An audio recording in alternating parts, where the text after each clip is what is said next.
Jesús se les acercó y les habló diciendo, toda potestad me es dada en el cielo y en la tierra. Por tanto, y hace discípulos a todas las naciones. Wow. Enseñándoles que guarden todas las cosas que les he mandado. Punto. Y yo voy a estar con ustedes todos los días, hasta el fin de los tiempos. ¿Qué mensaje tan poderoso es este? Voy a volver a leerlo. Este es el culmine, este es el sumum. Son las palabras con las que se cierra el ministerio del hombre más impactante hacia la humanidad. Dice, y Jesús se acercó y les habló diciendo, toda potestad me es dada en el cielo y en la tierra. Realmente siempre lo había tenido. Por tanto, id y haced discípulos a todas las naciones, enseñándoles que guarden todas las cosas que yo les he mandado. Y punto. Se acabó el discurso de Jesús.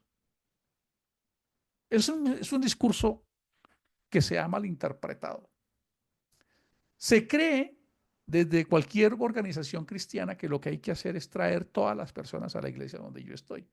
Así se cree. Vayan y hagan discípulos, no es vayan y hagan que una comunidad crezca hasta tener 10 millones o 100 millones. No, no, no, no, ese no era el objetivo, porque la frase es muy clara, vayan y hagan discípulos, vayan y hagan discípulos y enséñenles todas las cosas, enséñenles a guardar todas las cosas que yo les he enseñado. Así que lo primero que tenemos que entender es que no es que nos mandó a crear un proceso de reclutamiento. Ahí es que tenemos que traerlos para acá porque acá es donde les tenemos la verdad. No quiere decir que no se deba hacer. Esa es una consecuencia de querer ser una teocracia espiritual. Escuchen lo que estoy diciendo. Esa ya es una decisión de querer ser una teocracia espiritual. Porque cuando este mensaje nació, nace en un contexto totalmente distinto a este. En esa época no existían 8.500 millones de seres humanos. No existían, tal vez ni 1.000 millones. Las cosas no cambiaban tan rápido. La población no estaba tan, el mundo no estaba tan superpoblado. Tocaba caminar y meses y ir en barcos en meses para ir de un pueblo a otro. Las Corinto y Filipo, Roma, que era lo más grande que existía en la época de Jesús. Cuando ustedes miran que Roma era un imperio, se lo voy a colocar acá que hace unos días lo estaba. ¿Cuántos habitantes tenía Roma, el imperio romano? Se van a dar cuenta. ¿Cuántos habitantes tenía el imperio romano en época de Cristo?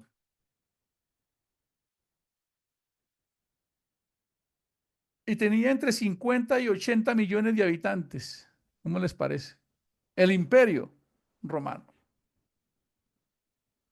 Entonces, no podemos pensar que las cosas de allá se deben aplicar ahora acá. Eso fue lo que Pablo dijo, a ustedes les va a tocar edificar de acuerdo a la cultura. Imagínense, 80 millones de personas. Eso suma entre Colombia, Venezuela, Ecuador y Bolivia, somos 80 millones. O sea que en esa época el imperio de Roma éramos estas 4 naciones. Así que las cosas eran distintas. Las iglesias eran comunidades pequeñas. Aquí donde yo vivo hay como 18 torres de 6, es un pocotón de gente hacia arriba. Esto era demasiado para un pueblito o un barrio. Entonces en ese barrio no es que se salieran de ahí, era que habitaban ahí y ahí se generaba la iglesia, ahí se generaba, porque el término correcto no es iglesia, el término correcto es asamblea, es comunidad. Y esa comunidad debía sojuzgarse sobre el modelo que es de Cristo. Ahí se debía aplicar el reino de los cielos. Tampoco se nombraron pastores para esas comunidades, se nombraron supervisores, obispos y ancianos o ancianos que fungían, o sea, que operaban como pastores, tenían la función de pastorear. Así nace el cristianismo. Entonces, no nace como hoy, ¿y cuál iglesia? ¿A cuál vamos? Vamos a la de Cañas, vamos a la de Ricardo, la de la 68, vamos a la de Corson, la de la Castellana, vamos a la de Manantial del otro. No quiere decir que no se deba hacer si se hace un bien hacer. Una comunidad que propenda por la comunidad. Pero si es una comunidad para que una familia esté detrás de eso siempre, no es lo correcto. No es lo correcto. Así que el mensaje no era ese. El mensaje es sencillo. Lo primero que debemos entender es la causa. ¿Cómo se origina eso? ¿A quién se lo dijo eso? Se lo dijo a los apóstoles, ¿cierto? Pero antes de yo discipular, yo debo ser discípulo. O sea, la palabra apóstol significa enviados. Todos somos apóstoles, solo que hay una pequeña diferencia. Hay apóstoles ministeriales. Y los apóstoles ministeriales son esos 12 que andaban con Jesús, como dijo alguien, los secuaces de Jesús, los aliados de Jesús, los amigos de Jesús, los que trabajaban con Jesús, se llaman apóstoles ministeriales. No el último apóstol, que nos toca creerlo así, porque no hay forma de comprobarlo, porque el único que da testimonio de eso es él. Dice que a él lo nombró Cristo, es Pablo. Y él mismo lo dice. Y por último, a mí se me apareció como un abortivo, que no soy digno de ser llamado apóstol, porque perseguía la iglesia. Así que los apóstoles ministeriales llegaron hasta Pablo.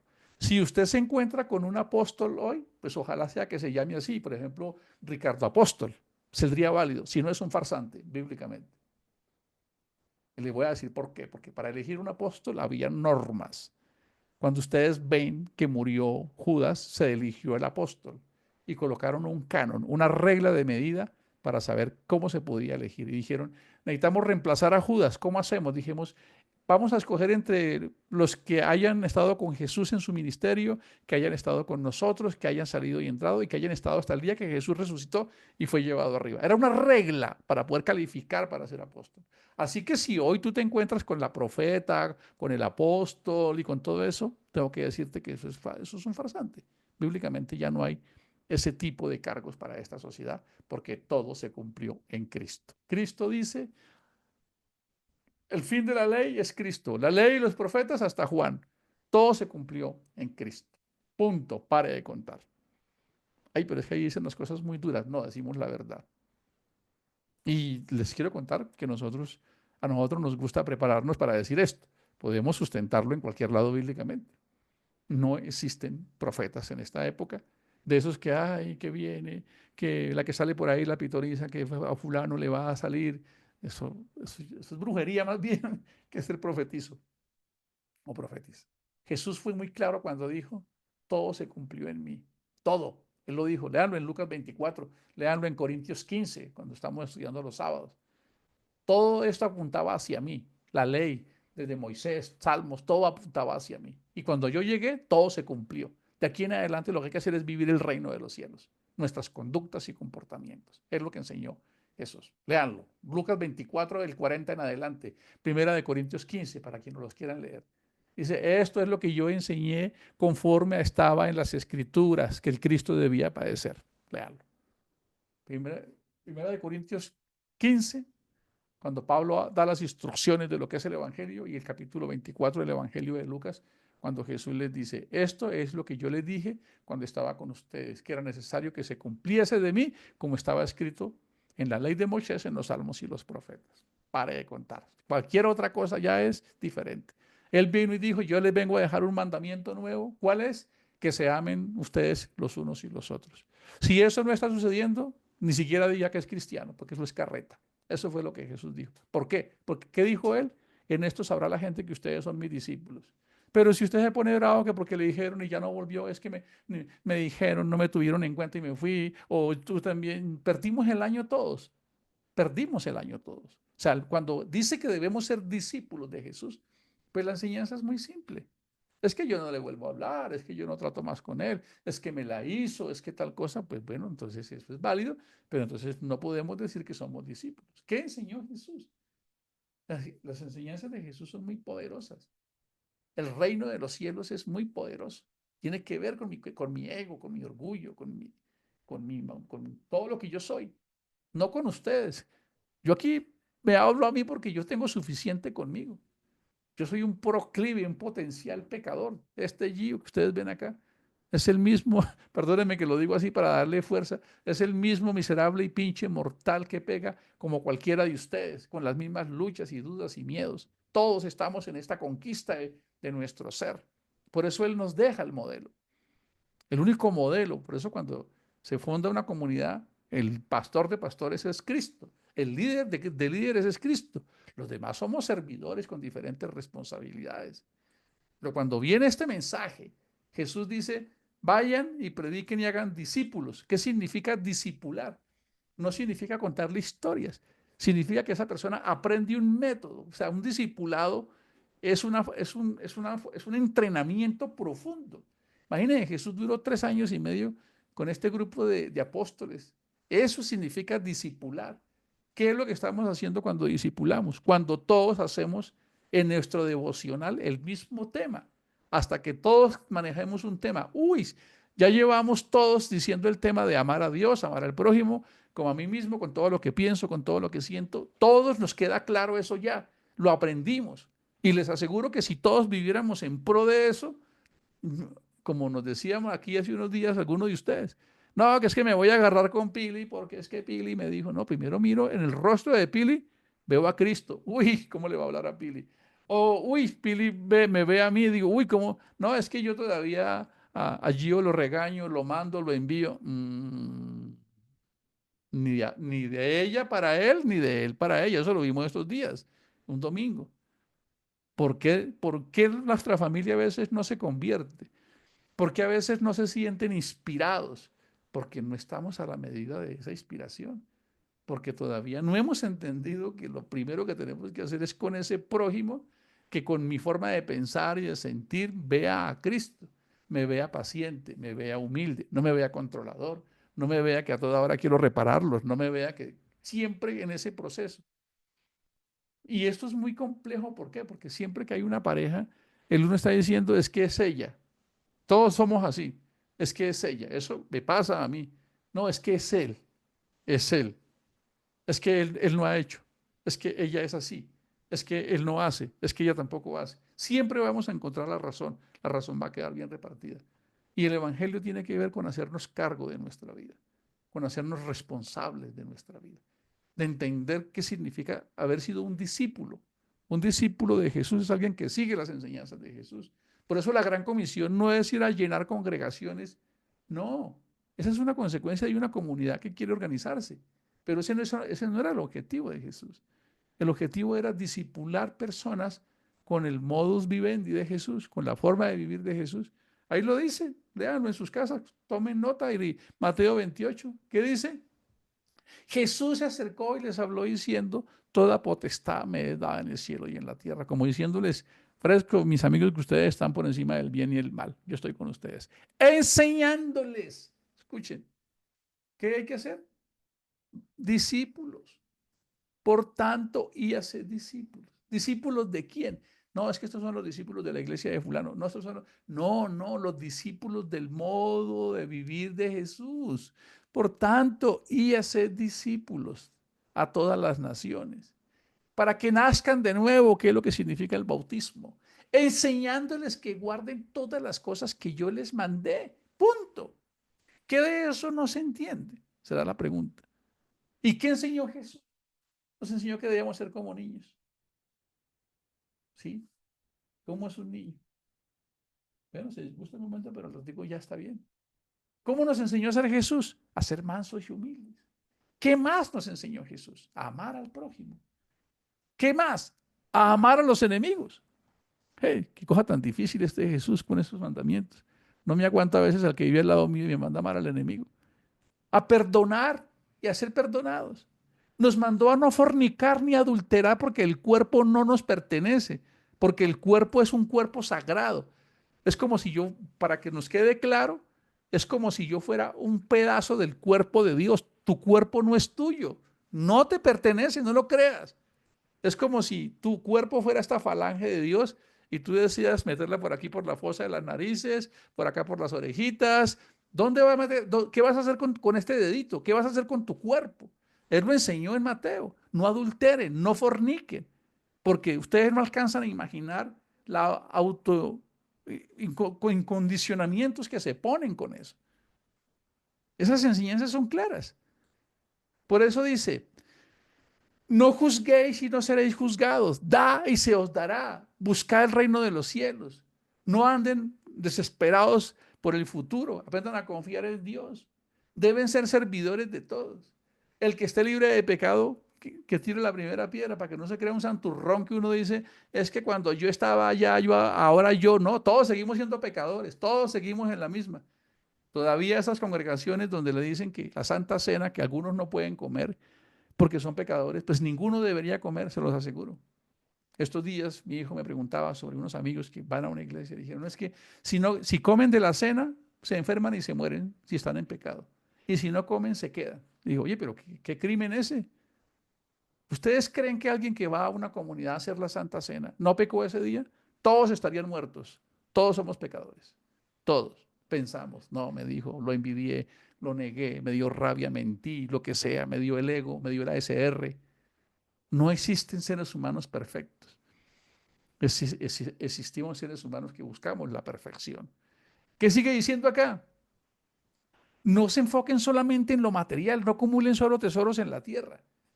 Hagan lo que todos debemos tener, una vida digna, comprar nuestras cosas, pero que esa no sea solo la motivación de vivir. Vosotros sois la luz del mundo, vosotros sois la sal de la tierra. Pedí y se os dará. Haz a los demás lo que quieres que te hagan a ti. Sean pacificadores y sean misericordiosos. Eso fue lo que Jesús dijo. Eso es. Para eso no necesitamos, oye, pero es como largo el listadito. Es largo el listadito. Es la mejor forma de vivir. ¿Sobre qué deberíamos predicar nosotros todos los días? Sobre este listado de temas. Nada más. ¿Para qué predicamos de otra cosa? Si eso fue lo que Jesús vino a enseñar. Por allá los discípulos estaban diciendo una vez, estaban repartiendo el reino. Ah, cuando Jesús sea el mero mero, Pedro va a ser el vicepresidente porque es el más lamón, perdóneme, es el que está más encima de él. Después Juan y Jacobo se van a repartir el segundo. Jesús los encontró una vez hablando así, entre ellos. Y llamó, cogió un niño y les dijo, mire, ustedes tienen que ser como niños. Tienen que ser como niños. Qué pedagogía la de Jesús. O sea, deben aprender a confiar, deben aprender a ser amigos, deben aprender a amarse. El que quiera ser el primero entre ustedes debe ser el que más sirve. Sin ese de Jesús nos dejaron sin piso. Lavó los pies de sus discípulos. Él dijo, yo soy vuestro Señor. Yo soy vuestro Rabí. Yo lo soy. Jesús lo afirma. Ustedes me llaman Señor y lo soy. Ustedes me llaman Rabí y lo soy. Y si yo que soy vuestro Señor, que el original es vuestro Adonai y vuestro Maestro, soy capaz de lavarle los pies a los discípulos, es para que ustedes hagan lo mismo. ¿Y recuerdan cómo cerró Juanito en el devocional del buen samaritano, lo que dijo? ¿Cuál de estos mechudos aquí religioso, ese judío fariseo que iba ahí, ese sacerdote levita que iba ahí, y ese miserable samaritano, pecador que todo el mundo lo consideraba pecador, fue el que ayudó? ¿Cuál de ellos es el prójimo del que estaba herido? Le dice el samaritano. ¿Qué dijo Jesús? ¿Recuerdan lo que dijo Jesús? Cerremos este devocional, que a todos nos quede claro lo que Jesús le dijo a esa persona que le preguntó. ¿Qué le dijo?